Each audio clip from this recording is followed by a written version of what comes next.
ngomong teori, nggak ada pembuktiannya. Terus kita ngomong syahadah. Apa syahadahnya? Ucap doang. Ucap doang. Itu yang pertama. Kemudian yang kedua, syahadat dalam konteks organisasi. Syahadat dalam konteks organisasi yang saya maksud adalah din yang saya maksud adalah dinul Islam. Pertama din secara umum dulu ya. Dinun. Syahadat dalam konteks din. Din dalam arti organisasi ya. Ya din itu kan kita artikan din itu, misalnya kita artikan din itu agama. Ada masalah enggak din diartikan agama? Ya buat yang mempermasalahkan masih ada masalah. Atau mereka din tidak setara dengan agama. Kalau agama mereka anggap lebih rendah, din mereka anggap lebih unggul, terutama dinul Islam. Tapi saya ingatkan berkali-kali, kalau kita menyebut agama apapun yang ada di dunia ini lalu mengacu pada Quran, maka semua agama apapun yang ada di dunia di Quran disebut sebagai din. Nggak ada, ini kenyataan ini, bukan omong kosong. Kalau orang masih mempermasalahkan penerjemahan agama menjadi din, lalu mereka mengatakan kita harus mengacu pada Quran, ingat, camkan bahwa di dalam Al-Quran agama apapun disebut din. Ya, bedanya kan cuma satu dinul haq, dinul Islam adalah dinul haq, dinul yang lain dinul batin. Itu aja kan masalahnya. Sama aja kalau kita ngomong iman haq, iman batin kan begitu. Gimana? Apa? Susahnya gimana? Bikin perumusan kayak gitu. Jadi yang kedua, kita akan membahas apa? Syahadat dalam konteks organisasi ya. Atau kalau din. Ya, salah satu pengertian din itu kalau yang populer berarti agama. Tapi kalau kita buat kamus, din itu bisa juga berarti organisasi. Jadi din itu bisa berarti agama, oke. Berarti juga organisasi. Dan kalau kita menyebut organisasi dalam bahasa Islam, maka organisasi ini sama dengan jamaah. Ya kan?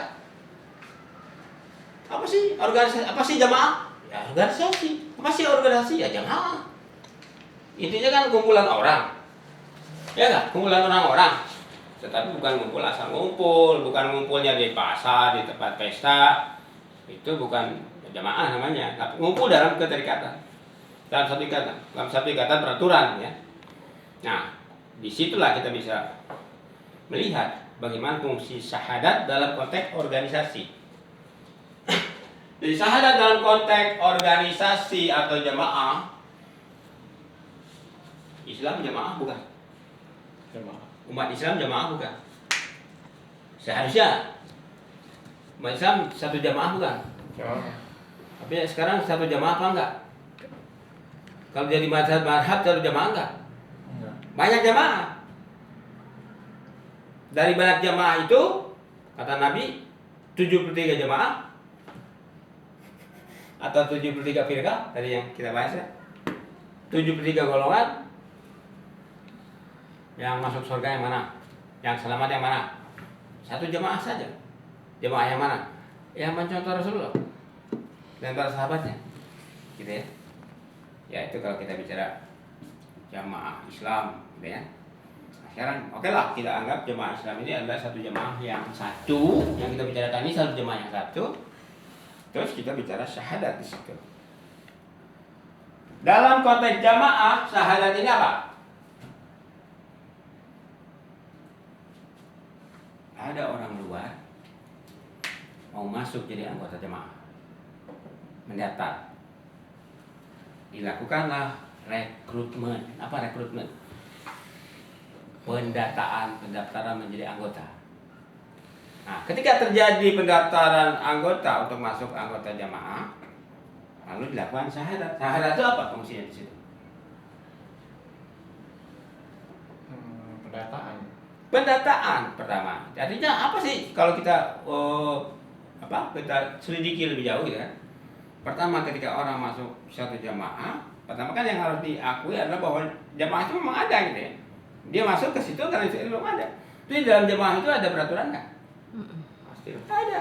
Dan terus dia bersumpah untuk apa? Untuk mematuhi peraturan itu. Terus di situ ada pemimpin nggak? Nggak ada. Nah, dia masuk untuk apa? Untuk mematuhi pemimpin itu. Jadi jelas bersyahadat itu dalam rangka mengakui eksistensi jamaah, mengakui peraturan yang ada di situ, mengakui pemimpin yang ada di situ. Lalu dia mau melakukan semuanya itu dengan disiplin. Dan otomatis di situ ada ganjaran, ada hukuman, ya kan? Ada reward, ada punishment.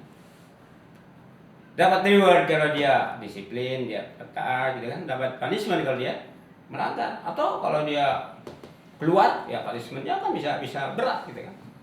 Seperti saya gambarkan dalam seorang anggota tentara melakukan desersi, gitu. Nah, situ. Jadi kalau gitu syahadat itu penting nggak? Semakin jelas bahwa syahadat itu dalam konteks keilmuan adalah satu pembuktian dari teori gitu ya. Nah, dalam konteks organisasi, syahadat ini sebagai apa? Sebagai katakanlah kita sebut misalnya sumpah setia. Sebagai sumpah setia. Komitmen. Pernyataan komitmen ya. Sumpah setia atau sebagai pernyataan komitmen. Pernyataan untuk melakukan komitmen.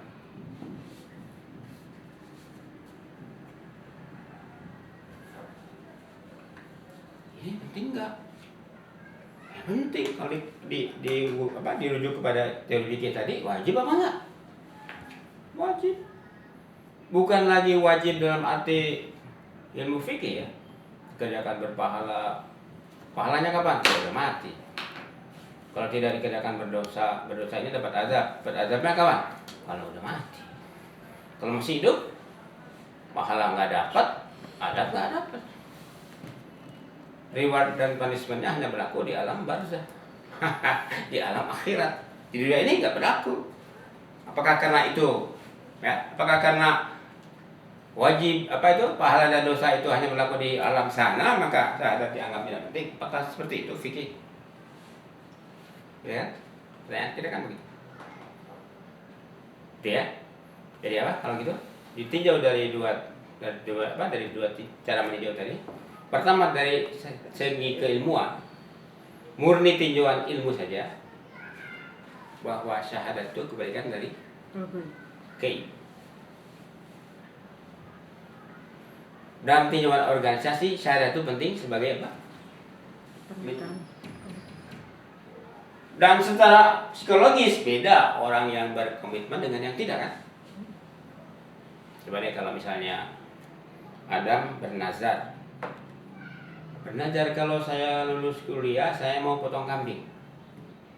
Terus nazarnya diucapkan di dalam kamar sendiri, nggak ada yang dengar, bahkan dalam hati saja. Kalau gua lulus kuliah gua mau potong kambing, nggak diucapkan, otomatis nggak berbunyi. Walaupun dia ucapkan di dalam kamar sendirian dalam kamar, nggak ada yang dengar, kecuali barangkali ada cewek yang ngintip gitu kan. Yang diintip kan Adamnya. Ngapain si Adam nih? Dia lagi ngomong, kalau gua lulus gua mau potong kambing. Nah kira-kira si cewek yang ngintip ini bisa nagih nggak? Bisa nagih nggak? Enggak.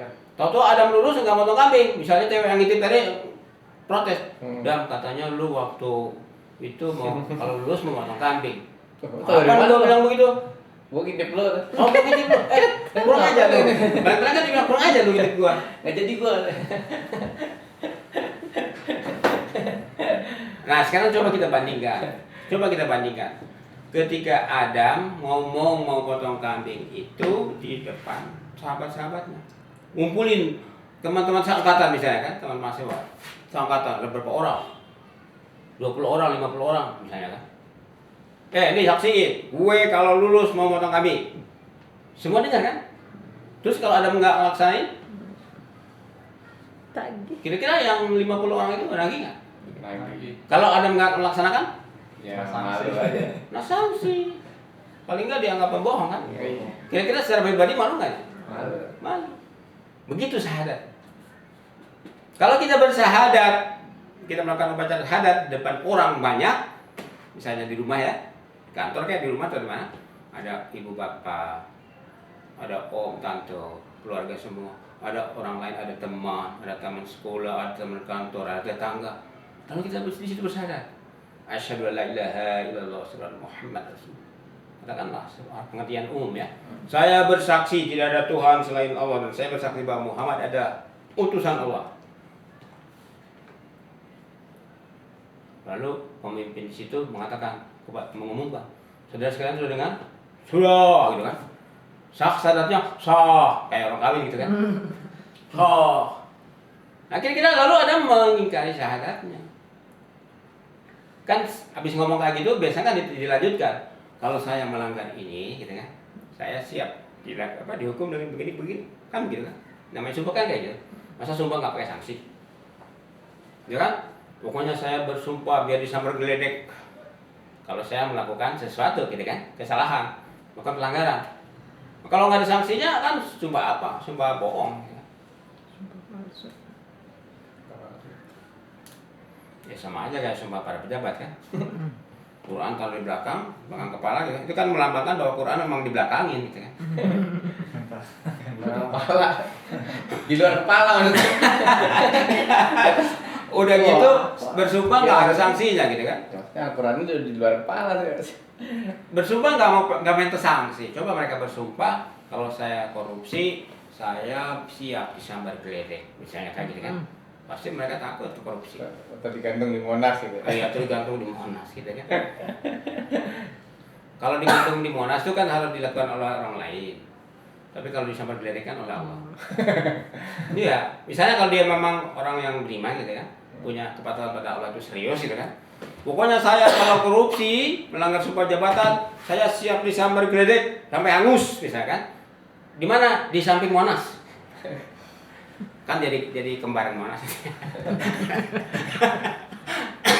Ya alas kan gitu. Saya digantung di Monas. Gitu ya. Jadi dari segi keilmuan kita lihat sebagai pentingnya syahadat, dari konteks dalam konteks organisasi pentingnya syahadat seperti itu, dalam konteks komitmen gitu kan, jadi penting syahadat gitu kan. Nah sekarang setelah ini yang ketiga kita lihat pentingnya apa syahadat itu.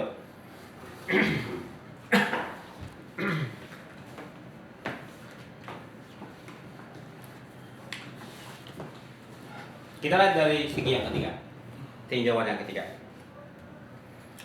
Tapi ini baru pengantar ya. Pada waktunya nanti bila diperlukan, kajian syahadat ini akan dilanjutkan ya.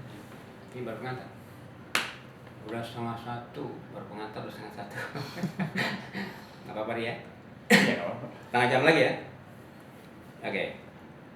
Jadi menurut hadis-hadis tentang syahadat, sebelum kita melakukan syahadat itu harus mandi dulu. Betul. Ini satu simbol ya. Jadi sebelum bersyahadat, mengucapkan dulu kalimat syahadat itu,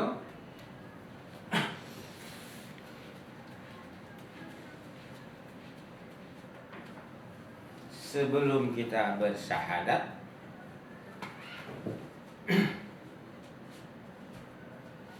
jadi apa harus pertama itu mandi. Saya ulangi, ini berlaku di masa lalu ya, masa Rasulullah. Sebelum kita bersyahadat harus mandi dulu. Ini satu simbol. Simbol apa?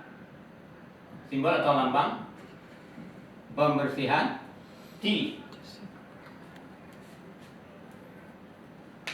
Terus satu simbol pembersihan diri, simbol kehanifan,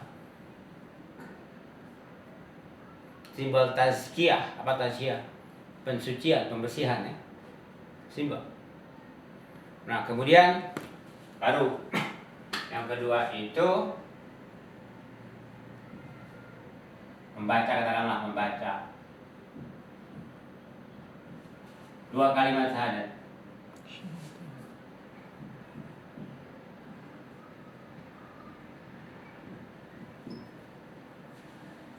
Nah, selesai ini, yang ketiga adalah salat 2 rakaat.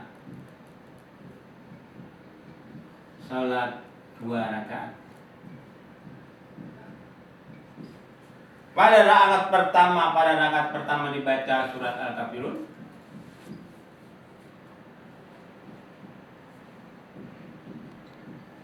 Pada rakaat kedua dibaca surat Al-Ikhlas.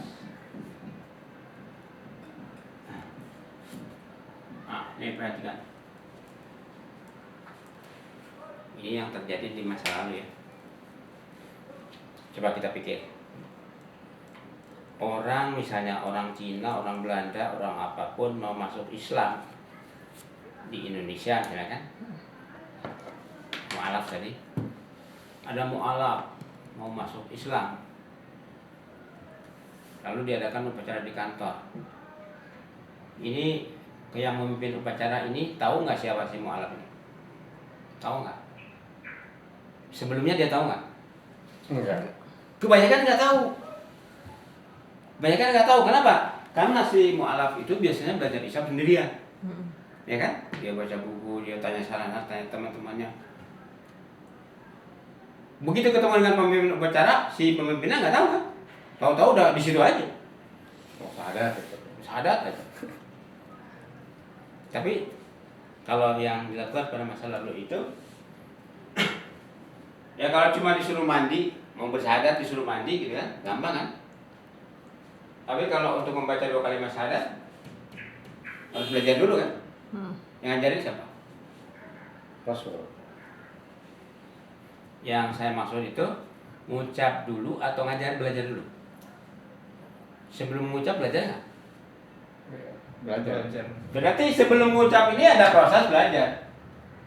Sebelum mengucap ada proses belajar.